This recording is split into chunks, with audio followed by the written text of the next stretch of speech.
When it was confirmed कि ये bipolar है, तब तक तो बस ये एक अजम्पशन था कि ऐसा कुछ हो सकता है, may be not, and it is a very normal thing, right? But किसी भी एक अडल्ट के लिए, let alone somebody who is at 30 years old, it is very difficult to digest कि मुझे ऐसा कुछ हो गया है, हालांकि मेरी फैमिली में कभी किसी को ऐसा कुछ हुआ नहीं है. उन्होंने पूछा था आपकी कोई फैमिली हिस्ट्री है, मैंने कहा नहीं, मेरी ऐसी कोई फैमिली हिस्ट्री नहीं है. So how did you accept this and how would you advise somebody to accept it? Because I feel ये सबसे difficult चीज़ होगी in this whole journey. हाँ, अपार्ट फ्रॉम अदर चैलेंजेस, वो एक्सेप्टेंस अचानक नहीं आई थी. वो एक्सेप्टेंस आने आने में भी 6 महीने साल लग गए थे. After the doctor said it. After the doctor said it, मेरे को तो उस टाइम पे आई वाज ब्लैंक. डॉक्टर्स ने बोला ओके, दवाइयाँ लिख के दी, ठीक है, बट नाउ व्हाट. मेरा तो उस time, like I said, it's like you're driving a car at 200 miles per hour and it bangs into a wall. तो मेरे माइंड की तो वही हालत थी. तो आई वाज, पहले 2-3 महीने तो कुछ भी नहीं था. I would just lie in the bed all day long, जैसे मैंने आपको बताया.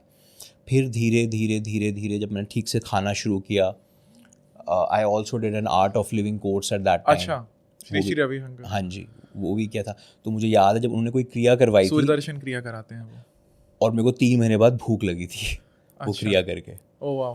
तो उस दिन मैंने घर आके खाना खाया था. तो मुझे वो याद रहता है. मतलब आपको भूख ही नहीं लगी 3 महीने तक? 3 महीने सिर्फ सर्वाइवल के लिए मैं बेसिक जितना खाते हैं उससे भी कम. अच्छा. दिन में एक बिल्कुल हल्का सा मील, बस दूध में कॉर्नफ्लेक्स डाल के थोड़े से खा लिए, बस दैट्स इट. तो I had lost a lot of weight. तो वो मुझे याद है, तब मेरे को 3 महीने बाद भूख लगी थी, मेरा खाना खाने का मन किया. बट एक्सेप्टेंस आने में 1 साल लग गया था कि मैंने उसके बारे में बहुत पढ़ा, जितना पढ़ सकता था उतना पढ़ा. फिर मेरे को याद है मेरे डॉक्टर ने कहा था that there is this support group, why don't you join this support group. तो 2016 में मैंने वो सपोर्ट ग्रुप ज्वाइन किया था. And they would have their meetings every Wednesday at 7 PM. और वो हफ्ते का एक ही टाइम था जब मैं घर से बाहर निकलता था, just for that meeting. But जब उस मीटिंग्स में जाता तो मुझे लगता था कि मैं अकेला नहीं हूँ. वहाँ पे इतने सारे लोग थे, उनकी सिमिलर स्टोरीज थी मेरे जैसे. So you don't even feel odd one out. Because उस टाइम पे the friends that I had at that time, they were not able to understand, and I don't blame them. शायद उनकी जगह मैं भी होता तो मैं भी नहीं समझ पाता.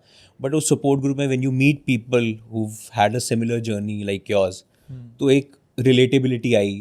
मुझे लगा कि मैं अकेला नहीं हूँ. तो वहाँ से धीरे धीरे एक्सेप्टेंस आना शुरू हुआ. आई थिंक मुझे लगता है बहुत डिफ़िकल्ट ये भी होगा कि पहली बात तो लोग जल्दी एक्सेप्ट नहीं करते कि मेरे बेटे को, मेरी बेटी को ऐसा कुछ हो सकता है.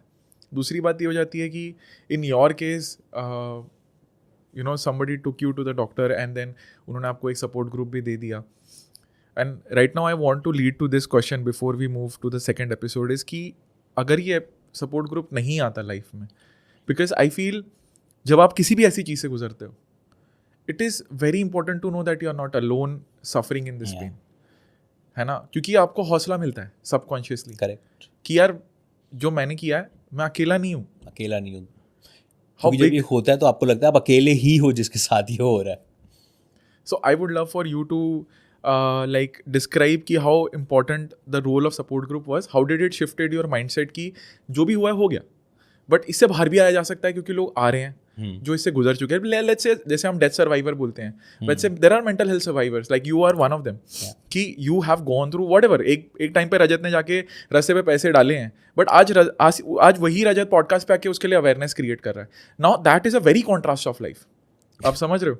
It's a very big contrast and I am very proud of you for doing that, because somebody who was scared. आज अगर हनी सिंह भी आके बाहर बोल रहा है या कोई भी सर्वाइवर आके उसके बारे में बात कर रहा है, but they were shit scared at that point of time, right? It takes a lot of courage to do it. So firstly, proud of you.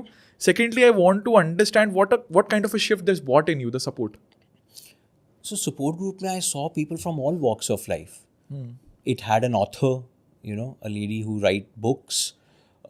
There's another professional, couple of people who lost their jobs, and they would, I would share ki I was Krishna in my episode.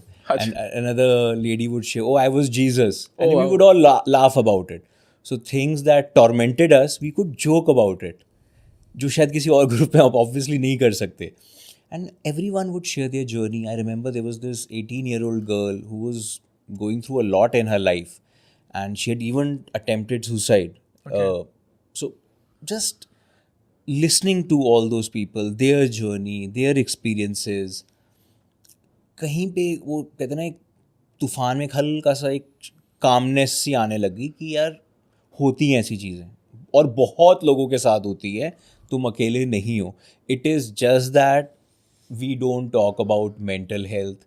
India में बहुत बड़ा taboo है to talk about mental health, to come out. क्योंकि मेरे पढ़े लिखे friends में से, मैं obviously I will not take any names, किसी भी तरह की mental health and this friend of mine would just say one word, पागल.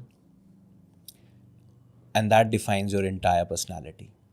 Imagine, listening to that word from a friend at that time. आपका self-esteem, आपका confidence goes rock bottom. Obviously, I've taken such people out of my life. Obviously. You don't need such people in your life. Yeah, even if you're not going through any mental episode, please take such people off. I would recommend Yes. that. I would recommend that because that preserves your mental health. That preserves your mental To health. be very, very honest. And it is very important to protect your own space. Thank you so much इस clip को end तक देखने के लिए. अगर आपको ऐसी ही interesting and value adding clips देखनी है, then Dream with Neeraj clips को सब्सक्राइब कर लीजिए. Until then, keep dreaming. I'll see you in the next one.